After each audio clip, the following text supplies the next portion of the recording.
Okay, so this video is going to be a video where I talk about all the books that I've picked up because of you guys, my commenters, and if they were good or not, or rather, if I liked them or not. I've actually done one of these videos in the past, but I've read a lot more books since then, so here we go. We're doing it again. Whew, she's articulate today. So obviously tons of book recs come from anywhere. I get book recommendations from my family, from my friends, from BookTube in general, but most of the books that I read have started to come from you guys, what you guys recommend me in the comments. If a lot of you are recommending me the same book, I'm probably gonna pick it up.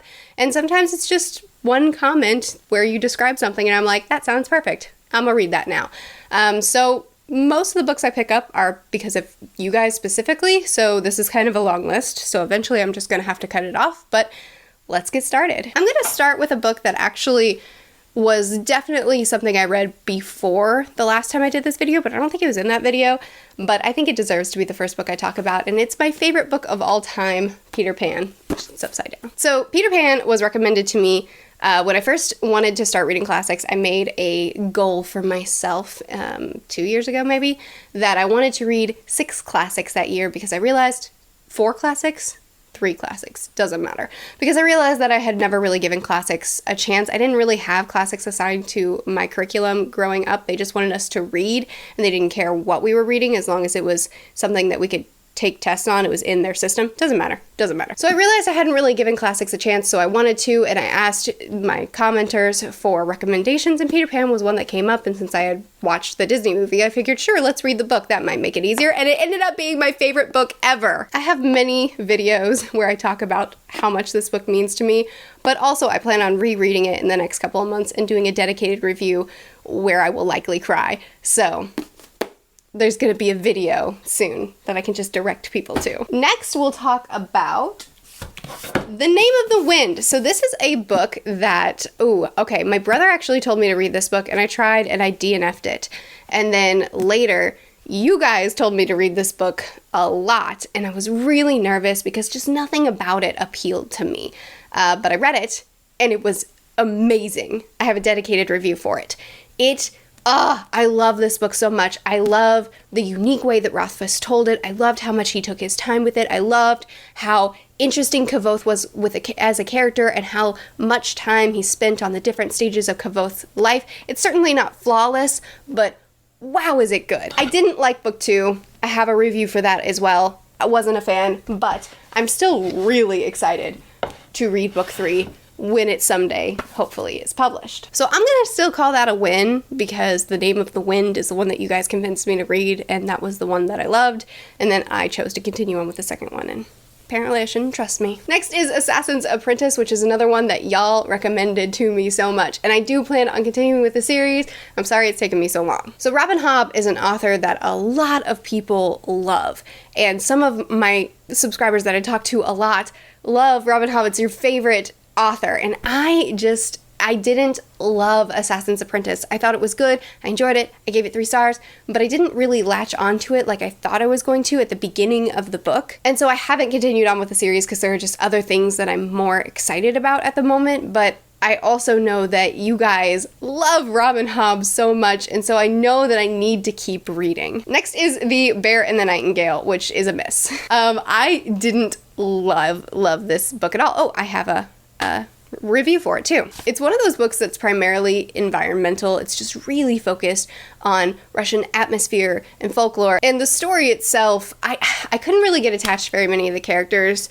And then the story was pretty frustrating for me because there's a promise of a plot at the beginning of the book, and then there's no plot except for one character that keeps hopping back in throughout the story saying, hey, remember that plot I promised you? It's coming, just not yet. And then he leaves, and then he says it again, and then he leaves, says it again, and then he leaves, and then finally you get the plot at the very end of the book, and I hated that. I'm cool with a slow-moving plot, and I'm cool with a story that doesn't really focus on the plot. Some of my favorite books are that way, But when you promise me something at the beginning and then remind me throughout the book that it's coming and don't deliver until the final 50 pages, I'm mad at you. Okay, next is The Aeronauts Windlass, and this is actually a book that a subscriber sent to me that I loved. This is an adult fantasy, and it does a lot of things that you wouldn't think I would like, namely a talking cat. He's a wercat, or werecat, I think is how you actually pronounce it, but I've grown up saying wercat. And I don't tend to like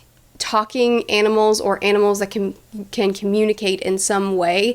It's just not my jam, and I loved it in this book. The cat was exactly what a cat should be, with the perfect amount of snootiness and snideness and I'm better than you-ness. And the characters I really latched onto as well. I enjoyed the story. I really just liked mostly everything about this book, and I'm very excited for the next book, so that was a success as well. Next is Nevernight, which again is another miss.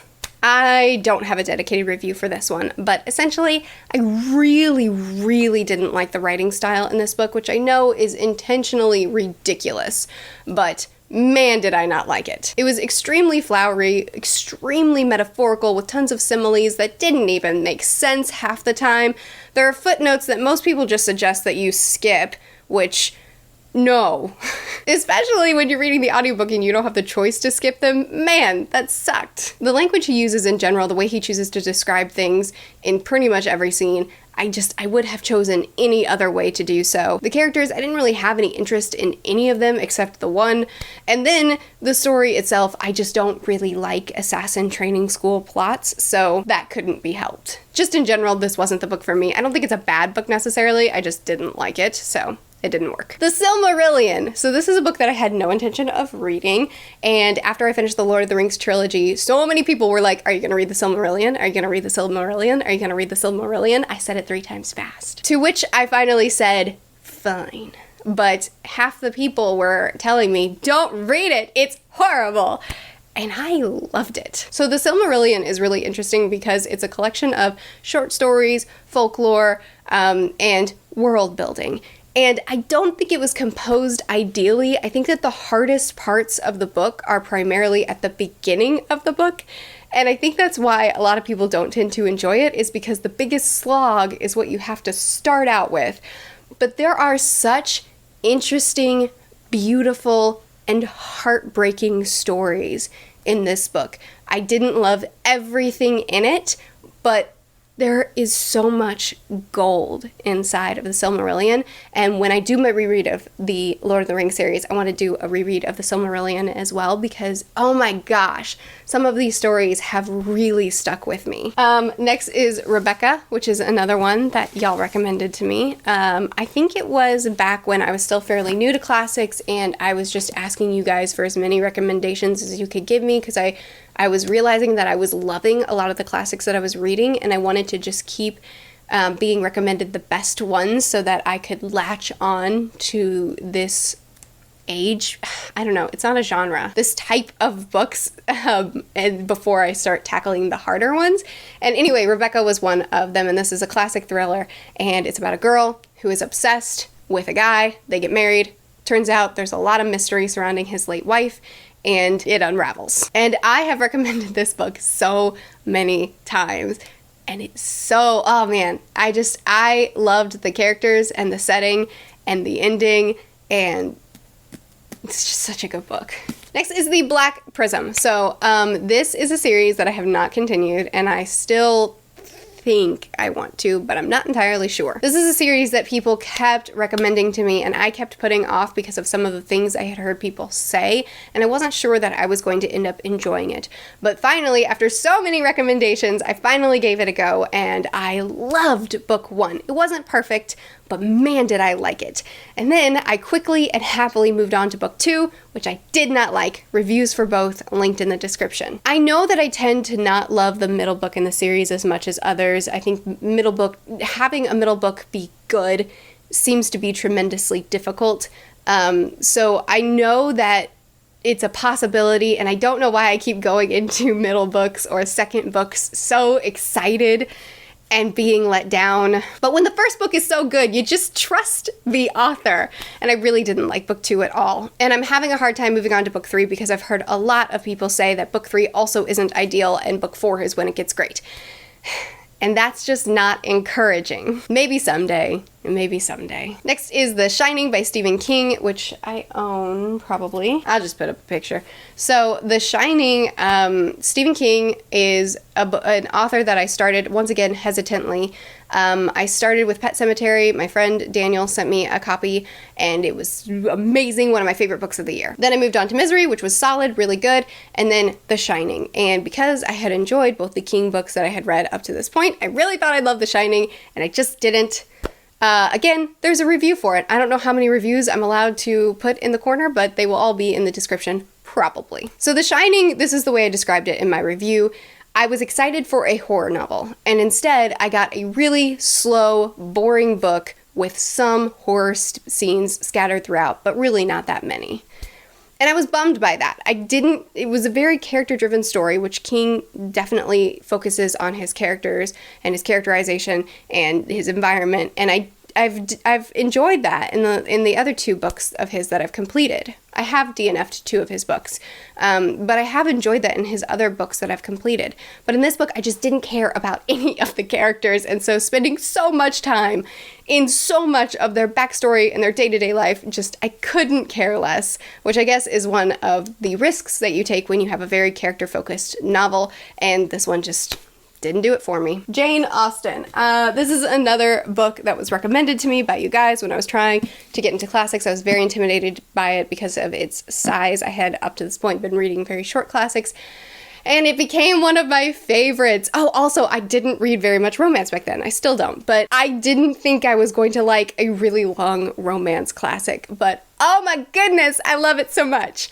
These characters are so deeply flawed and so, oh my gosh, so uniquely wonderful. And they start off in such rocky areas, and then they either go off the hinges or they come together, and so much is woven into this and all the different events that really bring these characters together. There's so much character growth amongst the couple, between the couple, where they both start out in a certain place and it's their growth that makes them able to come together. There's just so much to love about this book. It's so funny. The characters are wonderful. I love it so much. I've read it twice. I need to reread it. Next, I'm going to talk about Dune, which I was trying to get into sci-fi, and I asked for recommendations, and a lot of people recommended Dune, so I started there, and I just think it was a bad place to start. I ended up not knowing how to rate this book because I saw so much good in it, and I saw so much potential in it, but I just hated the way it was executed, and so I wasn't able to enjoy all the good that I was seeing, and I didn't know how to rate a book like that. However, I did recently my dad and I were recently talking about books, and he brought up Dune, and he said that he saw Dune in our Audible library. We share an Audible account, and he was so excited. He clicked on it, and then it said that the book had been returned, and he was so disappointed, and I didn't remember returning it, but clearly I had, so I ended up just buying him the audiobook again because he was so excited. He was like, that book is so good. He said he read it in high school and he loved it so much, and he was so excited to read it again. So I guess I need to read it again. I mean, Dad and I have a pretty similar taste in books, so I think I just need to read it again. And last, I'm going to end this video off with the Ender's Game. Wow. Lost that title. Ender's Game is another classic sci-fi, and I've read it recently and I loved it. I didn't love everything about this book, but I did really, really get attached to Ender as well as other characters. I got really attached to how smart this plot was and how much they had to think through different things, how unique their situation was, and then the way that book ended just really, really caught me. And I am going to be reading one of the sequels. I forgot which one, but the one following Ender, I'm going to be reading that one this month. This list was actually a lot longer than this, and I've just cut out some of the ones that I'm less interested in talking about. But basically, thank you for being so good at recommending books to me. Y'all recommend a lot of books. Some of them I don't like, but there are so many that I have loved. I've really gotten to the point where you guys are my main recommenders, and that's primarily because y'all just know me. We've hung out enough that you get what I'm going to like, and even if I don't like it, it still invokes so much great conversation. And really, I started this channel because I wanted to chat about books.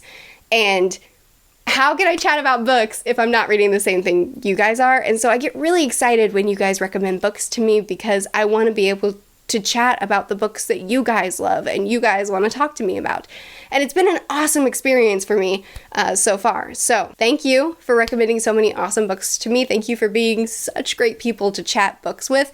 And if you want to chat more about any of these books in the comments, let's do it. I post videos every Sunday, Tuesday, Thursday, and Saturday. I'll see you guys again soon. Bye.